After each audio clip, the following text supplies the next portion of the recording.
What is up, YouTube? Welcome back to the channel. Welcome back to the garage. Welcome back to another great project. As you guys already know, we have our new vehicle, our new project car, my SCION TC. This one's a 2008, like I said before. Let's jump right into the project today. We're going to be doing, as you can tell by the thumbnail, the coolant change. At the same time as we're going to be flushing the coolant, I'm going to go ahead and switch out the water pump, change out the belt, and pretty much we're going to continue from there and do a lot of other maintenance items. Without further ado, let's go ahead and get started on this video.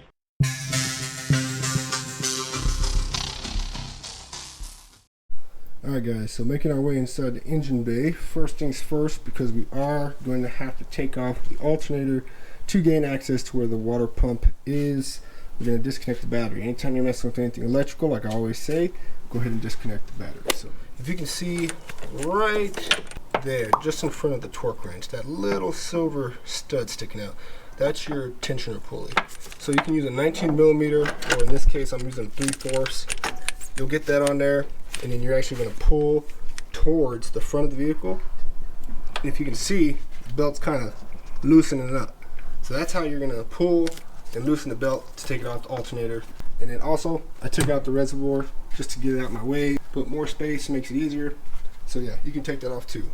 It's a 10 millimeter bolt right there. For the sake of timing for this video, I'm not going to show exactly how to take off the alternator, but there's essentially two bolts, one up top, one down below, and of course you got these 3 connectors on it. So I'm just going to skip ahead to getting this off. Alright guys, once you have the alternator out the way, you can now see where the water pump pulley is, and this is the water pump. Those alternator bolts, the big one, it's actually right here.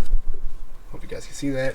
And then the small one, which is a 12 millimeter, is down here at the bottom. This one's a little bit picky to get to, a little finicky. It's a real tight spot, but you can get to it. So yeah, 12 millimeter, 14 millimeter. Next up, hopefully you guys can see these pulley bolts. They're 12 millimeter pulley bolts. There's 4 of them.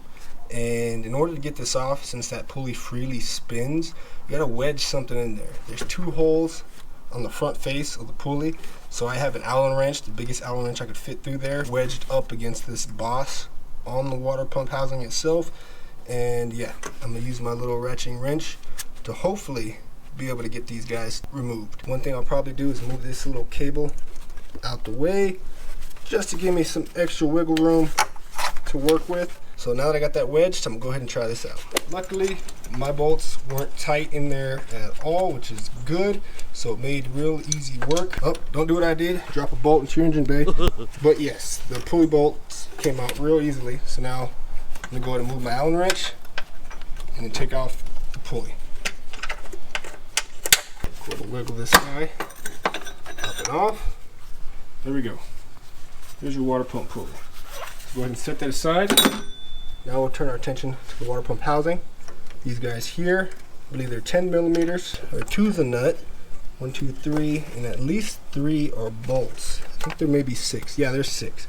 So it looks like there's 4 bolts and then 2 nuts. Before we take off that water pump, because there's still fluid in the system, go ahead and open up your radiator cap. I kind of leave it there on top loosely just to keep some debris from getting out of there. And then now we're going to make our way up underneath. We're going to go ahead and drain coolant from the radiator. You'll see this little white petcock right here. This guy is what you're going to turn, and it's going to open up the little valve. There's a little hole right down here at the bottom, and then it should start to drain from this little hole down here at the bottom. Alright, there you go. Loosen the drain. As you can see, there it is, coming out. It's going to take a little bit of time. I can go up there and squeeze some of the radiator hoses to speed it up, but yeah, we're going to go ahead and wait this out. Sometimes you can even tilt the car over to the driver's side, because this drain is on that driver's side. So if you tilt it, it'll kind of help aid in bringing some of the fluid out of the engine. So while that radiator one is draining, I'm going to turn my attention to the engine block one. So hopefully you guys can see. Let me back up, give you guys some bearings. Right down here, just to the left hand side of the headers. Use my shadow to point to it. Right there, right where the tip of my shadow is. That's your engine block drain. So you want to use a 10 millimeter. Best to use an all-around socket. So go ahead and loosen that up, and then that'll help drain the coolant from the block itself. Alright, got it broke open. So now you can see it's starting to drain out. So I'm going to go ahead and loosen it up a little more. Go ahead and let this drain all the way until it stops. Alright guys, so I let mine go for probably about 20 minutes or so at least. And I tilted the car this way and I tilted the car forwards. So yeah, I'm pretty confident. Looks like we got most of it. So put this guy right back underneath, or a drain pan of any sort, because when we take off this water pump, there's probably still a little more in here that didn't get drained out. So you just want to make sure you catch that. So I now got all the bolts and nuts off. On the top side, or the front two most bolts, there's this little cable holder. So you want to make sure you don't lose that. Set that aside. That bottom bolt, it was actually easier to access it from underneath, like right where the wheel well is, as if you're trying to get to the crank pulley. But yeah, you're gonna have to get that one from the bottom. And one thing you want to make sure you do real quick is you have this connector, which I believe goes down to the crank position sensor. That's actually installed and connected to the water pump housing. So go ahead and remove that as well. Now it's just hung on with residual silicone gasket material. So I'm gonna take the back end of a hammer and I'm gonna start banging on this pulley, and that'll separate it from the block.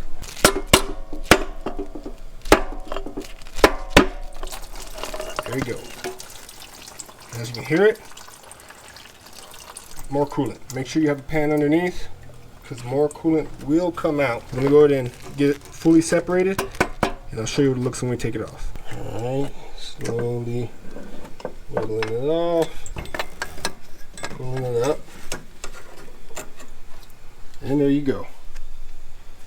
There's your SCION TC water pump. One thing I want to point out, is how this guy's held on. Some of them come with gaskets that you can like put in between the surfaces, but as you can see, there's no actual gasket. It's just the silicone. So I got the silicone from AutoZone, but let me go ahead and pull out the new water pump, show you what it looks like side by side. And yeah, as you can see, pretty much the same. Well, slightly the same. This one's a Duralast. Purchased it from AutoZone. Slight difference is this flange here is all flat, whereas this guy has that groove, which kind of looks like where you would put a O-ring, but they just put silicone in it. So nonetheless, I'm not going to use this guy here. This is a felt gasket. I've never had good luck with these felt gaskets. I went ahead and grabbed some of this. I've used this before. These are the same thing, just different packaging. The blue stuff. I'm going to clean the surface inside the SCION, where that water pump mounts to, extremely well. This guy is obviously cleaned very well, but I'll also clean it down even more with some alcohol. And yeah, I'll pull a bead out, maybe 1/8 of an inch bead, smoothly all the way around here on the inside of those bolt holes, kind of like how you can see here in this gasket. It follows the inside contour of those bolt holes. We'll let this sit for 24 hours before we actually put coolant back in to make sure it fully cures. I'm just going to go clean this surface over here. As you can see, there's a whole bunch of gunk on it, a whole bunch of residual silicone. So I'm going to clean that up, probably use a Brillo pad, maybe a little flat razor, plastic razor, and I'll show you what it looks like when I'm done. Got that surface cleaned up real nice, scraped it with one of these little scrub daddies here, something that'll get all the silicone off but won't damage the flange surface itself. And then I followed that up with several rub downs with microfiber cloth, and then some alcohol, medical grade alcohol. And then over here at the workbench, I decided to do the same. Cleaned off the mating surface, just some IPA, all the parts, all the tools, everything that I use in this video. There'll be a link down below, and it will be an affiliated link. So if you do purchase from my link, I do receive a commission. But as always, I say thank you because it helps me make videos like this. So by no means is this my best work, but here you go. There's my gasket. Kind of made it as even as I possibly could. Some spots came out a little bit more flat than I'd like, but for the most part, it's there. Put like these little wings over the bolt holes, but we should be good to go. So this surface is clean. The surface on the SCION is clean. So let's go ahead and put this guy on. Try not to touch any other surface. I'm gonna block your guys' view. I'm sorry, but I just gotta make sure this goes on there correctly. Alright, so I got it on there. I'm gonna go ahead and put the nuts and bolts. And one thing to note, when you're putting these guys back in, make sure you put your little cable holder back in place, which holds the crankshaft positioning sensor. So that's that. As you can see there, water pump's in, new, bright, shiny. We gotta wait 24 hours for the silicone to cure. So it's gonna be a whole day for me, but pretty much in the blink of an eye, we'll be right back here, ready to continue with this project right now. And just like that, we're back. So now I'm gonna go ahead and finagle my belt off, because this is a perfect time to get your new serpentine belt on if you are replacing that guy. So I'll show you a little picture up in the top corner of the orientation of the belt, but essentially you're just gonna have to kind of wiggle it through and get it in place. So let me do that real quick. So we got the new serpentine belt for the most part in place, but before we get that finalized, of course we got to put the pulley back on. So the pulley, we're going to torque these nuts to 19 foot-pounds. I'm gonna have an inch-pound wrench, so that's just under 230 inch-pounds. You're gonna have to use the Allen wrench to lock it in place like we did before to take it off. You have to wedge it through those holes, as you can see right there, up against that boss on the water pump itself, the water pump housing. I'm gonna apply a little bit of blue Loctite to the threads of the water pump pulley, and yeah, like I said, I'll get them started by hand and then I'll torque them into place. 19 foot-pounds. So there we go. Water pump pulley is on, and I went ahead and routed the serpentine belt accordingly around the back of the pulley. So we are now ready to install the alternator. So if you remember, your alternator had a small bolt and a large bolt. The large bolt was up top, and that's the one you can see right there that goes through this gap. That one's going to be torqued to 38 foot-pounds. And then the one that's at the bottom, which is kind of hard to get to, if you can get a torque on it, it's torqued to 15 foot-pounds. Now that we got the alternator tightened into place, it's time to put the belt over the alternator side. Once again, I'm definitely gonna need two hands for this. You're gonna need to do the tensioner again. Whatever tool you're using, get that in place. You're gonna have to simultaneously pull down to relieve tension, and then go ahead and pull the belt over the alternator. All right, guys, there we go.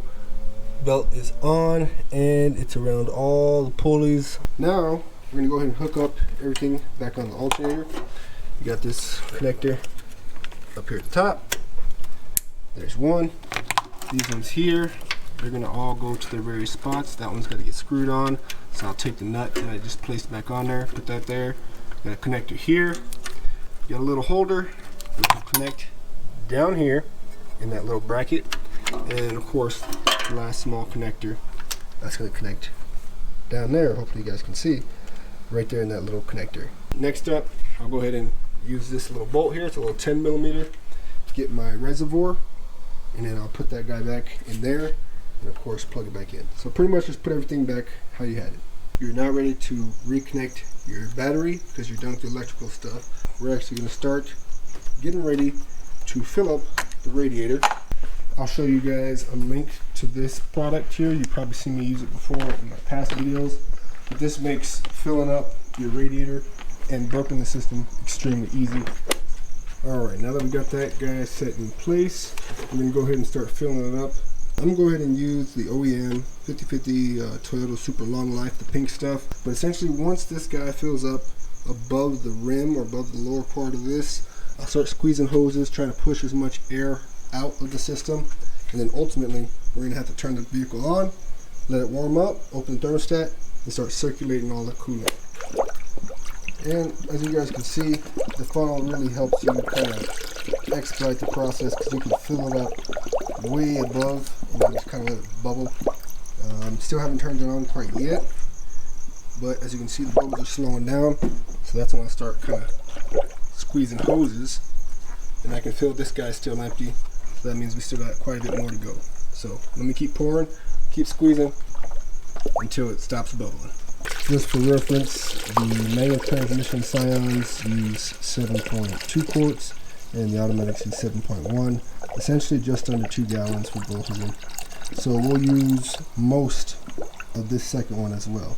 Alright, at this point it's stopped bubbling. I'm going to go ahead and start the vehicle, and then let it start running, start warming up, and as it starts to warm up, it'll start circulating the coolant, bubbling down, and then I'll just keep topping it off until it finishes up.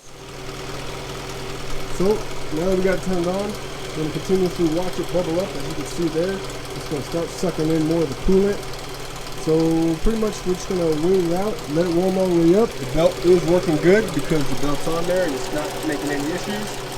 So also at the same time, I'll check my water pump housing, bottom side and top side, just to double check and make sure there's no leaks from that.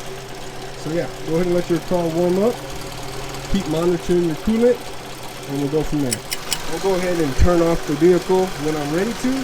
All I gotta do is poke this down in there, and all I have to do is just lift up, and we're good to go and dump that back into the container. But just like that, we're pretty much done for today. Just like that, ladies and gentlemen, you have now successfully changed your water pump, changed your serpentine belt, as well as switched out your coolant on your 2005 to 2010 SCION TC. I went ahead and filled up the reservoir to full, but there's most likely going to be some more being sucked into the engine. So I'm going to keep that with the car for the next couple days, just monitor it every drive, just to make sure we keep this guy maintained, and it'll level itself over time. Other than that, guys, thank you guys once again for watching another great video with Everything Avron. Plenty more videos to come. Of course, for the SCION, the new car in the garage, for G-Zilla, the truck, the Sonic, pretty much every other car that I got out here, and of course, RC cars. Stay tuned for the next video. I gotta clean up my mess and get ready for work tomorrow. Y'all take it easy.